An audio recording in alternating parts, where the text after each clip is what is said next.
एक बार राजा भोज अपने प्रिय मंत्री के साथ कहीं सफर कर रहे थे।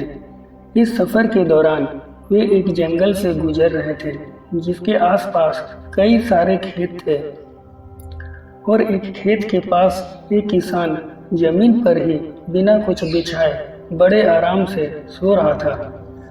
उस किसान को इतनी शांति से सोते हुए देखकर राजा भोज बड़े आश्चर्यचकित हुए और वहीं ठहरकर उस किसान को ध्यान से देखने लगे। राजा को इस तरह शांत देख मंत्री ने पूछा, महाराज क्या हुआ? राजा ने मंत्री से कहा, मुझे एक बात समझ में नहीं आई, ना कोई गद्दा ना कोई बिस्तर, फिर भी वह किसान इतनी आराम से कैसे इस उबड़ खाबड़ जमीन पर सो सकता है? मंत्री थोड़ा मुस्कुराया और बोला, जी महाराज, यह कमाल है परिस्थितियों का और आदतों का। मनुष्य से ज़्यादा कोई कोमल नहीं है और न ही मनुष्य से ज़्यादा कोई कठोर है। परिस्थितियों के हिसाब से मनुष्य अपनी आदतें बना लेता है। मंत्री की बात राजा को ठीक से समझ में नहीं आई, इसलिए मंत्री ने कहा कि अगर ऐसा है तो इस किसान की परीक्षा ले लेते हैं। विचार विमर्श करने के बाद राजा और मंत्री उस किसान को राजमहल ले आए। राजमहल में किसान को वही ऐशो आराम, खाना पीना और सोने का बिस्तर दिया गया जिस पर राजा सोता था। थोड़े ही दिनों में किसान की आदतें पूरी तरह बदल गई और वह उस राजसी ठाट बाट का आदी हो गया। आखिरकार उसके परीक्षा का दिन भी आ गया। मंत्री ने उसके सोने के बिस्तर में कुछ सूखे पत्ते और तिनके चुपके से डाल दिए। किसान जब उस बिस्तर पर सोने गया तो राजा और मंत्री चुपके से उस पर नजर रखने लगे। कुछ ही देर बाद राजा और मंत्री ने देखा किसान ठीक से सो नहीं पा रहा है और बार बार करवटें बदल रहा है। राजा यह देख फिर से हैरान था।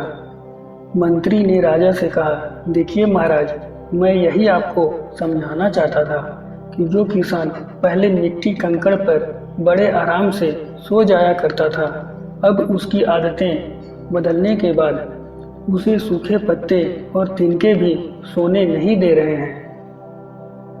दोस्तों, यह छोटी सी कहानी हमें एक बहुमूल्य सीख देती है कि जीवन में चाहे जैसी परिस्थितियां आ जाए, हमें उनसे लड़ते रहना चाहिए, क्योंकि मनुष्य का स्वभाव ही ऐसा है कि वह हर परिस्थिति के अनुसार अपने आप को ढाल सकता है और बुरे से बुरा समय भी बड़े आसानी से निकल सकता है।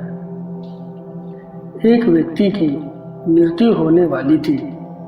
यमराज बड़ा लंबा सफ़र कर उस व्यक्ति के पास पहुँचे।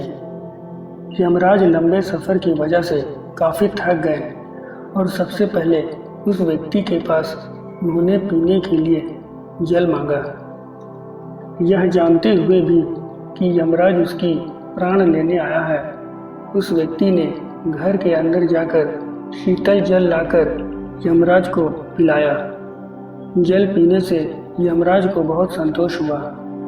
यमराज ने खुश होकर उस व्यक्ति से कहा, हालांकि मैं तुम्हारी प्राण लेने आया हूँ, लेकिन तुमने जो मुझे शीतल जल पिलाया है, इस वजह से मैं तुमसे प्रसन्न हूँ और अपने असूलों के खिलाफ जाकर तुम्हें मैं अपनी ये पेन और पुस्तक 5 मिनट के लिए दे देता हूँ। इसमें तुम जो भी लिखोगे वो सब सच हो जाएगा। वह व्यक्ति काफ़ी खुश हो गया।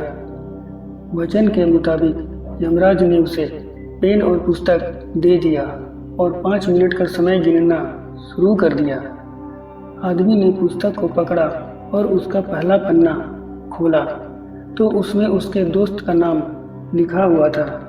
उसको अपने दोस्त के जीवन में क्या घटित होने वाला है उसकी जिज्ञासा हुई और उसने उस पन्ने को पढ़ा तो उसमें लिखा हुआ था कि उसके दोस्त को जल्द ही 3 करोड़ की लॉटरी लगने वाली है। यह पढ़ने की देर थी कि उसके मन में अपने दोस्त के प्रति ईर्ष्या जागृत हो गई। उसने उस पन्ने पर लिखा, ऐसा ना हो। दूसरा पन्ना पलटा तो उसके एक पड़ोसी का नाम लिखा था। उसको उसके व्यापारिक जीवन में सफलता मिलने वाली थी। उस व्यक्ति का अपने उस पड़ोसी से अच्छा व्यवहार नहीं था, इसलिए उसने उसके पन्ने पर भी लिख दिया कि ऐसा ना हो।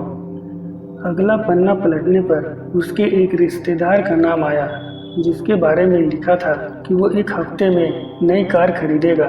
आदमी ने उसके पन्ने पर भी लिख दिया ऐसा ना हो। अगला पन्ना उसने पलटा तो वहाँ उसके बॉस का नाम था, जिसका प्रमोशन होने वाला था। आदमी अपने बॉस से चिढ़ता था, इसलिए उसने वहाँ पर भी लिख दिया कि ऐसा ना हो। अब अगला पन्ना पलटने पर उसको खुद का नाम आया।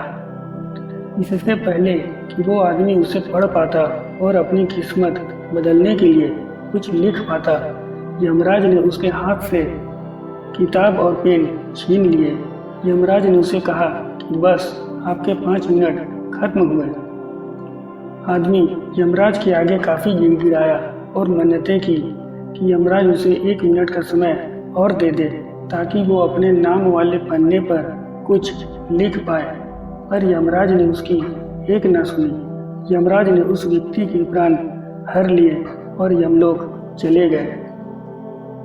दोस्तों, ये छोटी सी कहानी हमें सिखाती है कि अगर हम दूसरों का बुरा सोचेंगे तो हमारा भी भला नहीं हो सकता।